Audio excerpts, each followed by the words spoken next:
Hey, what's going on, guys? Welcome back to the GM. It is your guy, Boulanger. Up next, deflated. Let's talk. The Baltimore Ravens have fallen and they seem not to be able to get up.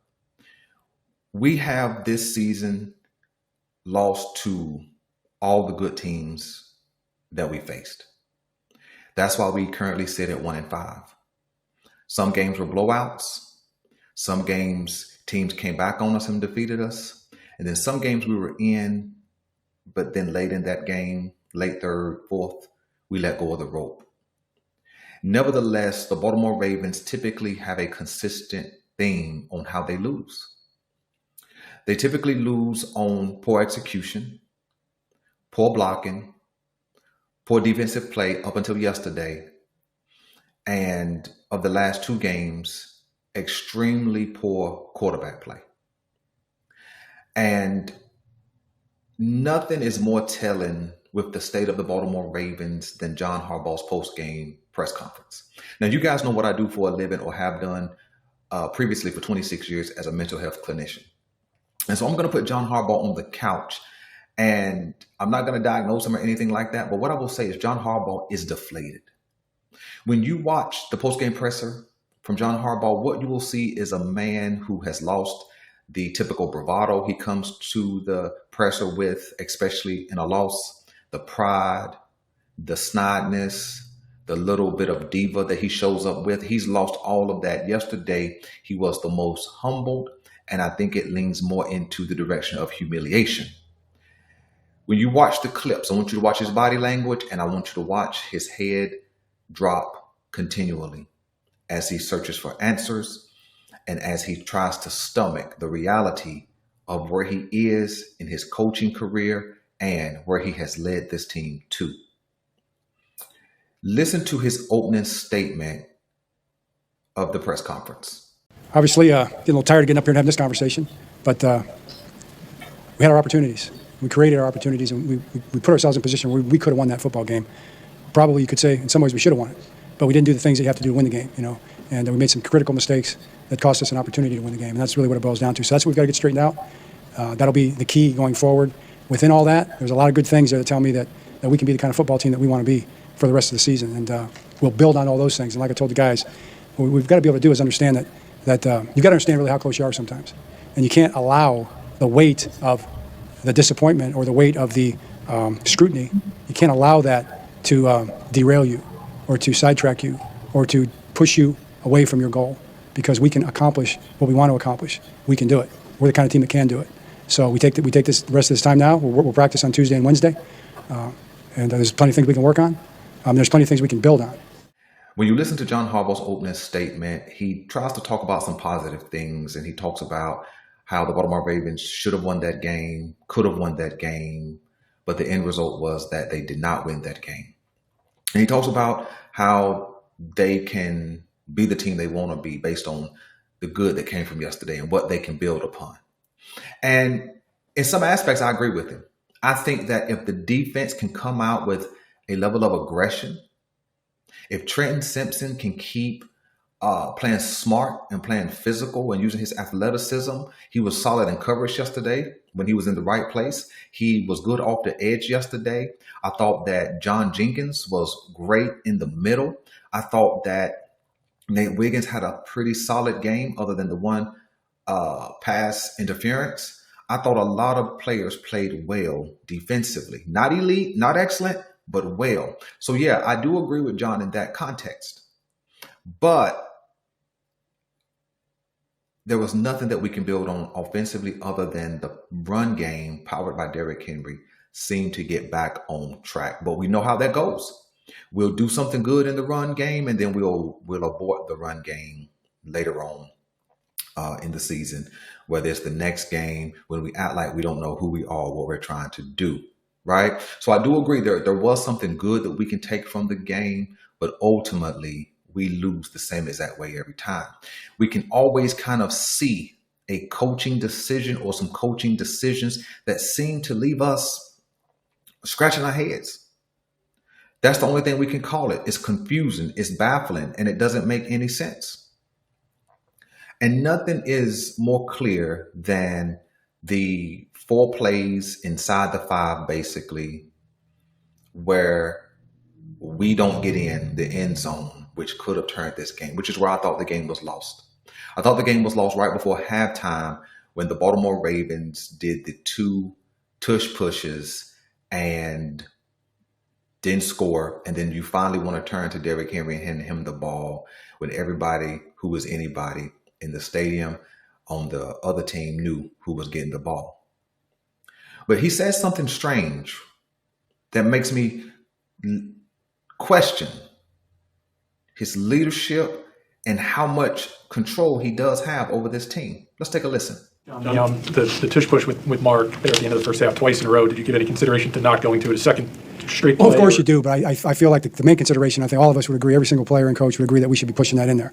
It should get pushed in on the first one, and if not the first one, it should get pushed in on the second one. So, yeah, we gave consideration. The fact that it didn't go in, I think it's easy to criticize it, and I'll do the same myself, But, I mean, come on, we should be able to put that in there. So I'm disappointed in that one. Yeah, when you listen to him, everything he says is appropriate. Everybody on the team knew we should have got in, so on and so forth. And the problem is he said that I didn't like the 4th play, which would have been the Derrick Henry handoff. Well, in a game management situation, are you not aware? Are you not in control of what happens in the game? You would have known what the call was. You don't have the authority to just call a timeout and say, nah, Todd, we're not running that. You don't have the autonomy, John Harbaugh, to say, man, we ain't doing no tush push. You see, the Baltimore Ravens offense is so telling. It's so forecasting, right?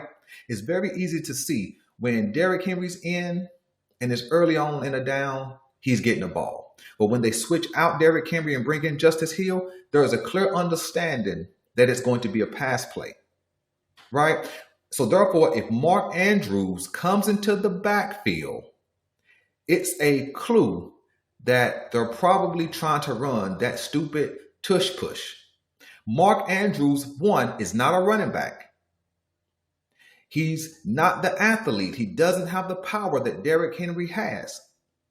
So if anybody was going to do a tush push, why wouldn't it be the team getting in the back of Derrick Henry and trying to push him into the end zone on those 2 plays, or 3 plays in a row for that matter? But John Harbaugh makes it seem like he doesn't have any control. To say I didn't like the play call, well, aren't you aware? I mean, you guys tell me, is he not aware of what's happening on the sideline? When you're at the 1-yard line, do those play calls not come across your desk for approval, for consideration? So that's what I've been saying, man, about the leadership. It doesn't seem to be any. It seems to be leadership by committee. And I get it. You have coordinators offensively, defensively, so they can do their thing. But the Baltimore Ravens have become the worst, and I emphasize the worst, game management, situational management team in the NFL. And it's not close. It's not close anymore. Because for you to identify that I didn't like the play call, then you didn't have no authority to change it. Is that what he's saying, you guys? You guys let me know. But let's listen to one more clip from John Harbaugh. I think only 3 teams have started 1-5, gone on to make the playoffs. What you talk about things you can build on from this game. What things do you kind of find as building blocks out of the bye? Oh yeah, I mean, there's just so many things in the game itself. I mean, the players we have, we're going to have healthy players coming back. I mean, our quarterback's going to be back. That's probably a big one. Our middle linebacker will be back. And then all the things from the tape that we saw, I thought our defense played pretty darn well against a high-powered offense. That was good to see. We needed to see that. We added a safety. I thought that dynamic was a good dynamic for us on defense. When you watch that, you're probably gonna feel pretty good about that when you watch that tape again. So, and within that, the way individual players played. So, that's it. Yeah, when you listen to the question, that is reflective of what he said earlier about building upon. The question was, well, what are you going to build upon from this game? And he answers nothing. He doesn't have one thing that he identified that the Baltimore Ravens are going to build upon. He talked about players getting healthy. He talked about Lamar Jackson coming back possibly after the bye week. He talked about Roquan Smith coming back possibly after the bye week. But he didn't identify one thing that they were going to build upon from this game.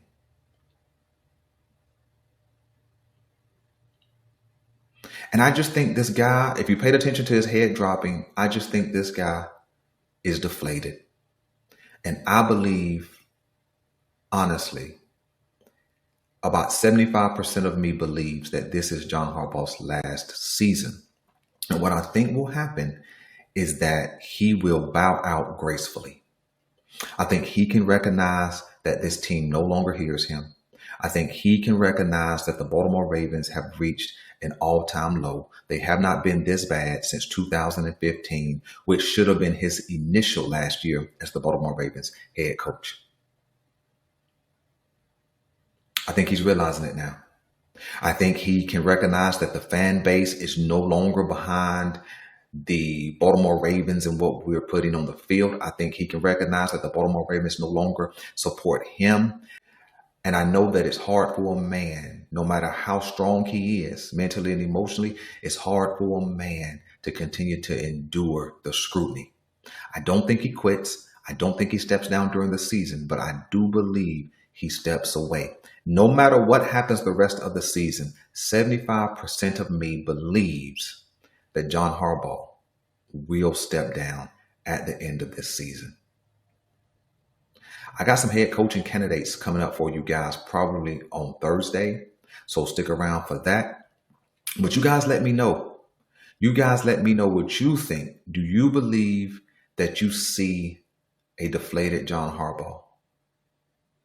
Do you see a guy who seems to be more humble? Again, leaning more towards humiliation. That's what I'm seeing from John Harbaugh.